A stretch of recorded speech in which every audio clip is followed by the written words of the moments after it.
लोकांच्या भावना किंवा एक समाजात बऱ्याच वेळा सोशल मीडियावरती वेगवेगळ्या गोष्टी बोलल्या जातात.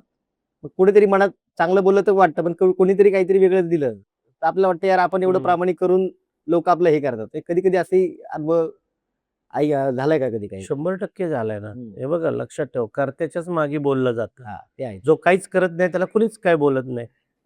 आपण करतो कारण आपण ह्याचं काहीतरी देणं लागतो ना हो, समाजाचं. हो, हो. ज्या बॅकग्राऊंडमधनं आम्ही आलोय, हं. लक्षात घे.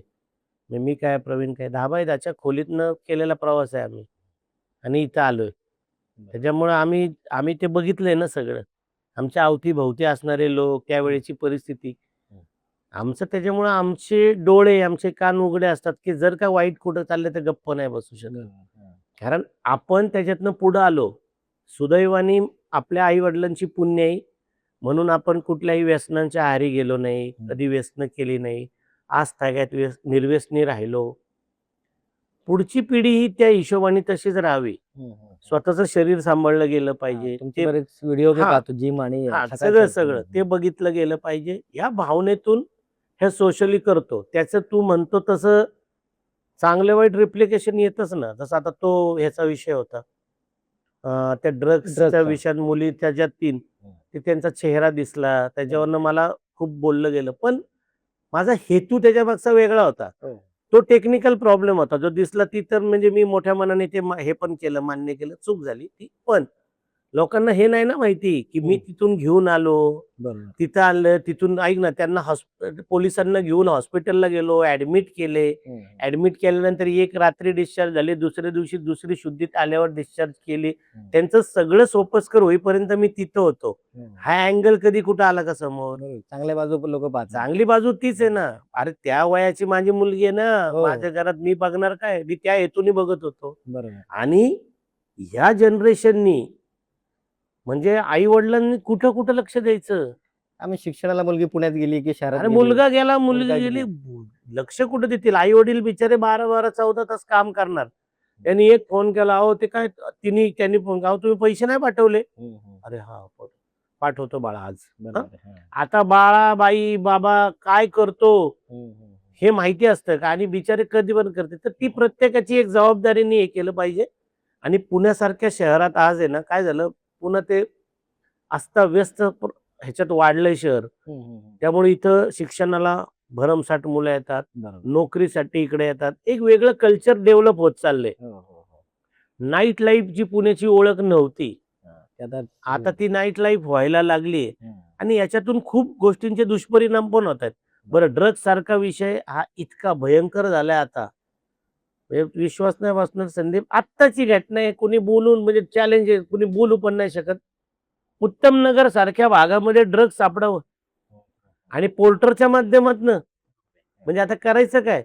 म्हणजे उत्तमनगर पुणे शहराचं एक टोक आहे. एक लक्षात घे, पुण्याची सगळ्या बाजूची जी टोकं आहेत ना, ती या सगळ्यांनी आता बरबटली आहेत. बरोबर. आणि प्रत्येकजण वाट कधी कशाची बघत बसायची? आपल्या घरी यायची. नाही, ते नाही. लक्ष ठेवलं पाहिजे. माझं म्हणणं आहे ना, साधा प्रश्न आहे. मी तुला एक सांगतो. तुझ्या आणि माझ्या ह्याच्यात काही लय मोठा फरक नाहीये. हं, हं. म्हणजे वयाचा आणि वयाचं. ह्याच्या हिशोबाने. तुलाही जाणवेल, मी आता आपल्या या तुझ्या ह्याच्या माध्यमातून हेही सांगेन लोकांना, हा प्रॉब्लेम सुरू कधी झाला रे?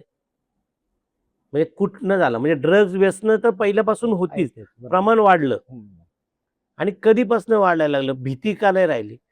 ज्या दिवसापासनं मी तुला सांगतो, फार जबाबदारीने बोलतोय मी. हं, हं, हं. ज्या दिवसापासनं आई-वडिलांनी आपल्या मुलाला हं. किंवा मुलीला कुठं चाललायस आणि कधी येणार आहेस? हं, हं, हं. किंवा कुठं चालली आहेस आणि कधी येणार आहेस? हे प्रश्न विचारणं बंद केलं ना, व्यक्ती स्वातंत्र्याच्या नावाखाली सो कॉल्ड, हं. तिथपासून हा प्रॉब्लेम झालाय. कारण ते मला विचारतच नाही. मला माहीत नाहीतर आपल्या म्हणजे आपल्या ह्याच्यात बरोबर. हां. आपल्या कुठं चालला? कोण आहे बरोबर? काय नाही कुठं चालला? हां.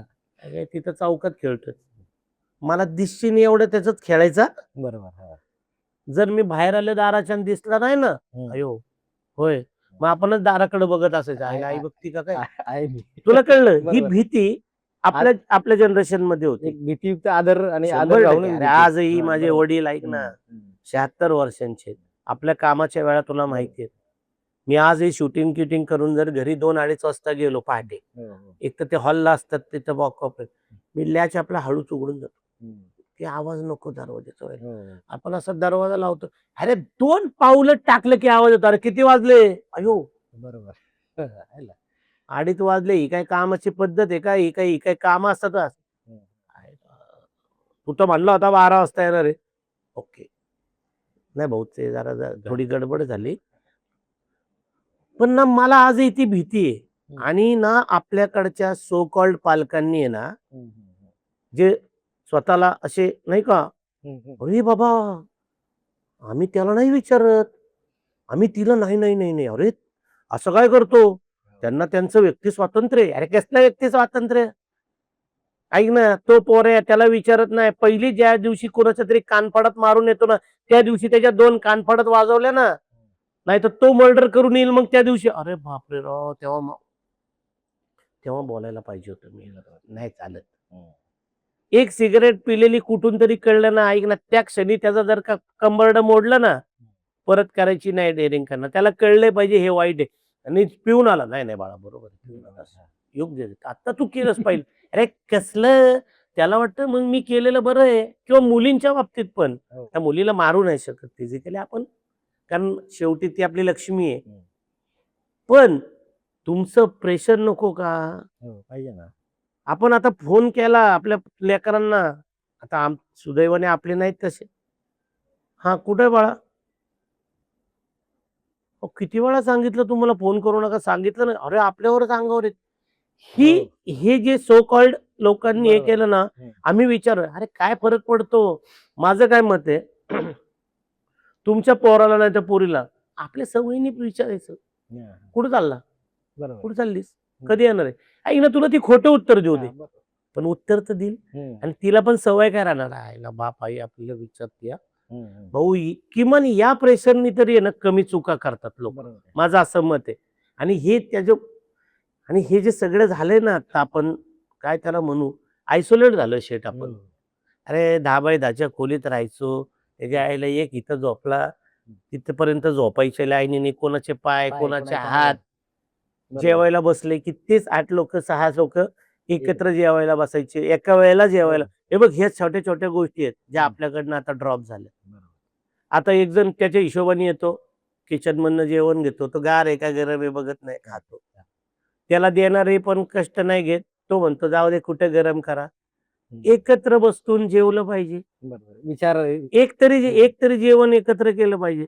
बरं रोज नाही शक्य, दिवसाआड करा. एक जेवण एकत्र करायला काय हरकत आहे? पोरगी बस बाळा आज जेव, काय मागवायचंय का बाहेर?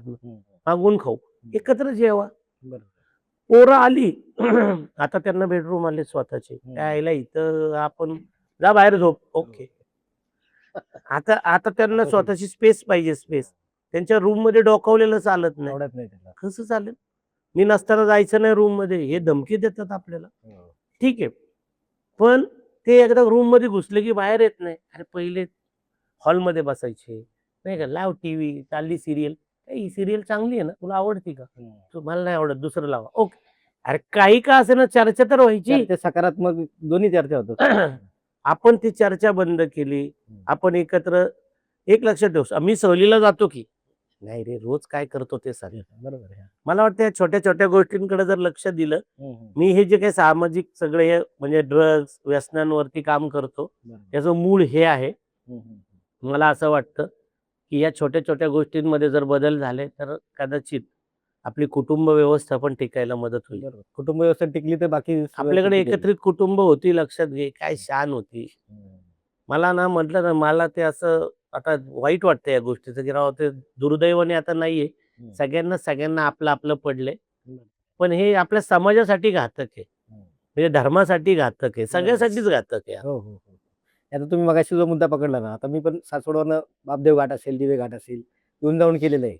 तर बापदेव घाटात पण अशा घटना बऱ्याच वेळा घडतात, घडलेल्या आहेत, तुम्हालाही माहिती. अरे आत्ताच नाही का latest हो. त्या पोलिसांनी तर कसं शोधलंय त्यांना जाऊन, त्यांचं मला माहिती आहे. पण हेच होतं ना की कॉलेज महाराष्ट्रातले सगळे मुलं मुली आपल्याकडे येतात, बाहेरचे विश्वासाने पण पाठवलेले आहे. मग ते हा. लोक रात्री 2-2, 3-3 वाजेपर्यंत तिकडे करतात, रील बनवतात, काय करतात. तू पाहिलं ना, पाहिलं पूर्वी मी, हॉस्टेलला राहायचे, तर 10 वाजता हॉस्टेलला घरी Gate- जायला लागायचं गेट आहे बंद का ना. हा, आता त्याच्यामुळे मग त्याच्यानंतर काय सुरू झालं, नको हे नको. hostel ला. मग ते आई वडिलांना काय पटवून दिलं माहितीये ना पोरांनी, ते हॉस्टेलला काय होतं, मला हम्म. माझे प्रोजेक्ट आणि ह्याच्यामुळे मला उशीर होतो यायला. हो. मला मग ते हॉस्टेलमध्ये जाऊन राहता येत नाही. हम्म, हम्म. मग फ्लॅटमध्ये घेऊन राहायची पद्धत लक्षात ठेव सुरू झाली. सुरू झाली बरोबर. मग बंधनच नाही. चावी तुमच्या हातात कधी या नाही कधी जा. स्वतःच कधी पण 12, 1, 2 ह्या सगळ्या गोष्टी आता हे बघ, हम्म. आपण हे काय जादूगर नाहीये की झम करून सगळं आपण रिपेअर करू शकतो. नाही. पण आपण प्रत्येक जणांनी थोडी थोडी जबाबदारी उचलली तर ह्याच्यात बदल नक्की बरोबर होईल. हे कंट्रोलिंग होईल त्याला काही 100%